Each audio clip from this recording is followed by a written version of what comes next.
మన దౌత్య వైఫల్యానికి ఒక క్లాసిక్ ఉదాహరణ 2015లో భారతదేశానికి ఇస్తామని హామీ ఇచ్చిన బంగ్లాదేశ్‌లోని మోంగల పోర్టుని ఇప్పుడు చైనాకి అప్పగించింది. ఇది ఇప్పుడు కమ్యూనిస్టులు సోషల్ మీడియాలో ప్రొజెక్ట్ చేస్తోంది. మోడీ దౌత్య వైఫల్యం అని. మరి చైనాతో వీళ్ళు మాట్లాడి మన జిన్‌పింగే గదా! అయ్యా! ఒకటి మాకు వదిలేసేయి అని చెప్పొచ్చు కదా!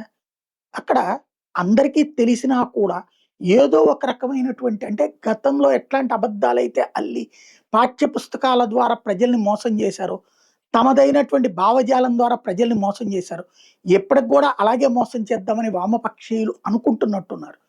ఇదివరకు హసీనా ప్రభుత్వం ఉన్నప్పుడు ఆమె భారత్‌కి ఫేవర్‌గా ఉండేది. యూనస్ ప్రభుత్వం వచ్చాక భారత్‌కి వ్యతిరేక ప్రభుత్వం.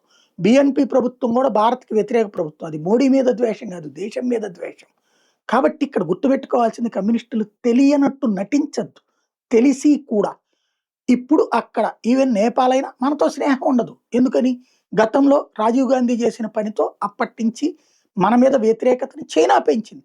చైనా చేసినటువంటి అట్లాంటి తప్పుడు ప్రచారాలు మన దేశంలో గూడా కమ్యూనిస్టులే తోడుండి దేశ వ్యతిరేకంగా వాళ్ళ కోసం పనిచేయడం కరెక్టేనా అన్నది ఆత్మవిమర్శ చేసుకోవాలి.